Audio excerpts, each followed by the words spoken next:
Hello, ladies and gentlemen, and welcome to the Discriminating Gamer. You know, I have to tell you, I really miss being a pessimist. I'll probably never be one again. Ladies and gentlemen, today we're going to go ahead and take a look at Dungeons & Dragons Onslaught from WizKids.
In Dungeons & Dragons Onslaught from WizKids, two players take on the roles of various factions as they attempt to penetrate into deep caverns and shadow dwellings in order to accomplish their specific mission objectives and defeat their enemies. Now, this game boasts several different scenarios. This is a scenario book. You go ahead, you pick the scenario you want to play, and you can pick which faction you want to play. There's essentially a good faction and a bad faction. You pick the faction you want to play.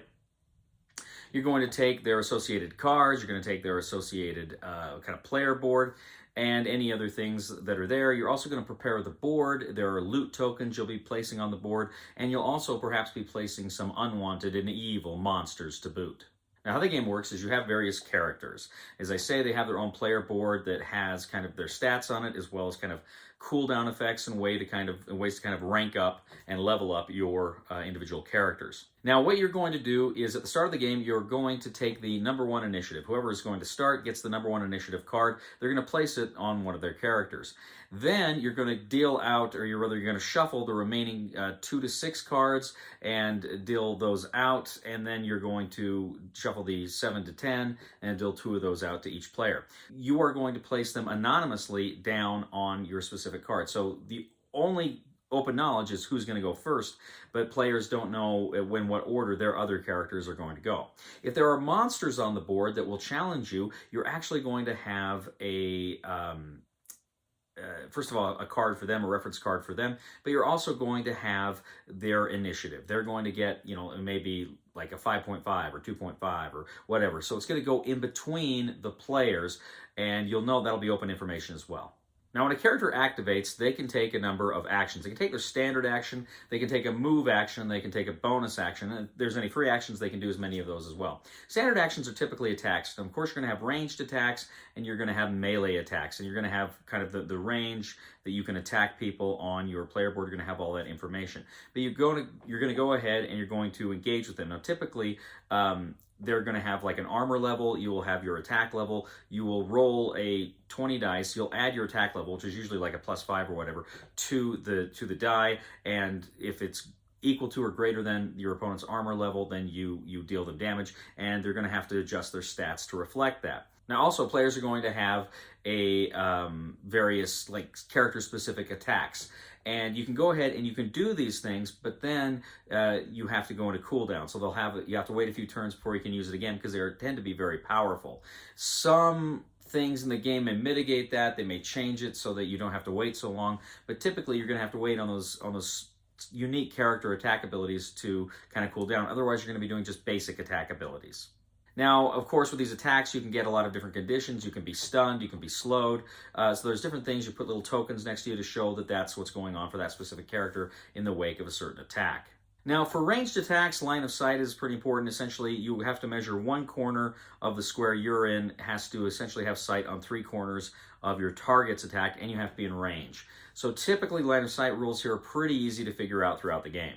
Now, as I say, they're loot tokens. You can get them. Typically, you're going to be reaching for tokens in a bag. You pull out those tokens, you can gain the corresponding card to equip the character.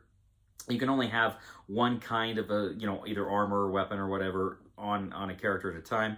But you can go ahead and equip them. Now, also, too, you can level up your character. When you engage in certain actions, when you do certain things on the game board, you can essentially increase your leveling up. Once you get, I think it's 5 level up points, you can go ahead and look at your 2 character special ability cards. You can pick one to have that card with that character, and they get that for the rest of the game. Some of these things just improve your attack power or your defensive power. Some of them give you some other fun and interesting things that you can do throughout the game. So players are going back and forth. They are revealing their initiative cards. You don't know the order in which they're being revealed. You are moving. You are attacking. You are looting. You're using your special ranged attacks. You're leveling up. You're gaining cards. You're gaining all sorts of things to improve your character health. Now you are also fighting those enemy monsters that are coming at you as well. If ever one side succeeds in eliminating all of the characters from the enemy side, or they achieve the goals of that specific objective, then that player wins. Dungeons & Dragons Onslaught. So Dungeons & Dragons Onslaught, this is a dungeon crawler, but it's more of a brawler, really, right? It's kind of elements of dungeon crawler and brawler. You're going at it, you're using these different powers you have, different abilities, different attacks. You're hoping your defense works out. You got that kind of knife fight in the phone booth kind of attitude in a lot of this thing, but you do have quite a bit of range that you can maneuver in, but really you got to get in close a lot of the time to deliver a lot of those attacks. So Kim and I played this not too long ago, and we're playing it and kind of discovering it, and first of all, it looks great. I think the components here are awesome. I think the figures, they're painted, you got a dragon there that looks cool, you've got all these other, horrible monsters that you're going to be fighting, but the characters themselves that you're playing, I think all look really good. Cards, the artwork is fantastic, everything's laid out well and nice. It's not hard to figure this game out. I didn't quite understand, it says like your attack +5. I didn't exactly understand how that worked. Because of course, in battle and combat, a 20, a critical roll is an automatic hit. But I didn't quite understand what that plus was. I think I posted on Board Game Geek to ask about it. But then when I realized it, it's like, oh, okay, yeah, that makes total sense. It's just, you add that to your attack value. So we're playing this game, and the one thing that really, in gameplay, that really struck out to me as something that was really cool is I really like the initiative system here. I really like how, okay, that person's going first, and I know where my guys are going, but I don't know in what order the other guys are going to activate. And that is very cool. And then you have those interruptions with the monsters activating in between there. So it's one of those things I really like in games where you're kind of planning out what you're going to do, but then there's interruptions and there's changes, and you don't know exactly how that's going to affect everything. And it doesn't completely, throw you off or mitigate things, because you'll still be able to move and stuff, provided you're not killed in that time. But it really forces you to consider, how do I want to move my guys? How do I want them to attack? How do I want them to react? Where do I want them to be? So there's a lot of those really funky decisions and choices that I really, really like in this game with regard to that sort of a thing. I like games that play with initiative like that. I like games where you don't know what's coming up. There's been some good games that have kind of similar things. Usually it's like a random draw. I remember like in the one of the Warhammer games, box games, there's an initiative thing I really liked. I remember the Doom, the board game, had kind of an initiative thing. You don't know who's going next. It's just surprising and it's fun, and I like that a lot. But I also like each character that you played, to me, felt pretty unique. They felt like they had their own abilities that were cool, and some of them are less useful than others, but some of them were really fun and interesting, and you're waiting for that cooldown to come down so you can do that thing again, and you can do that. But I really like the leveling up, and I like getting the extra cards. That's fun, and that's exciting, and that's making your characters even more unique. So I really like that quite a bit. And then of course I do like the monsters. I do like how the monsters come into the game, and they kind of mix things up. They keep this from being just a simple brawler. I'm attacking you, you're attacking me, but we're both attacking these guys and being attacked by these guys. So I really liked that quite a bit. Board looks good. Terrain features are what you'd expect here. So it's in a lot of levels, it's a pretty intuitive game. Long story short, I like this game. I had fun with it. I think it's a good-looking game. I think it's a fun and engaging game. It draws you in.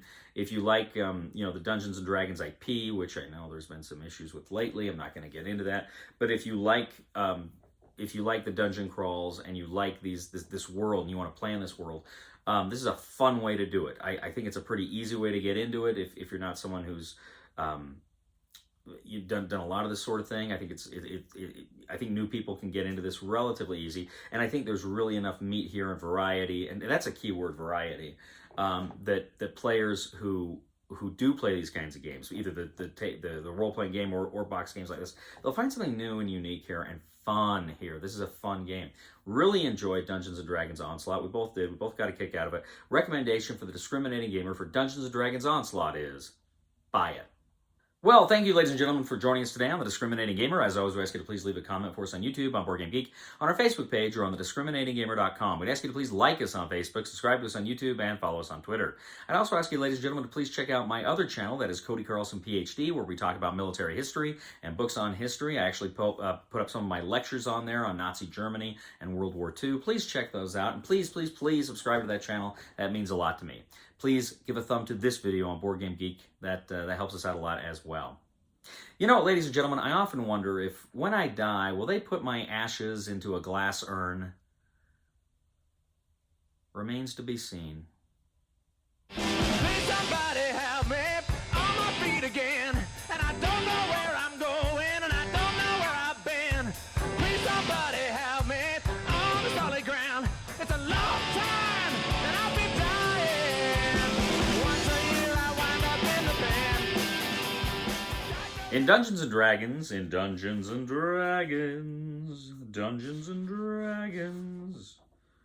we're dragging for your love. We're dragging for your love. Dragon.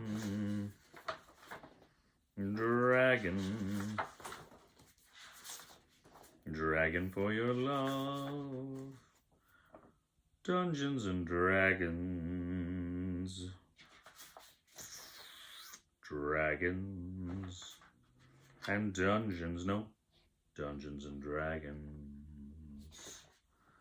Dungeons and Dragons, I'm dragging for your love. La da ba ba da.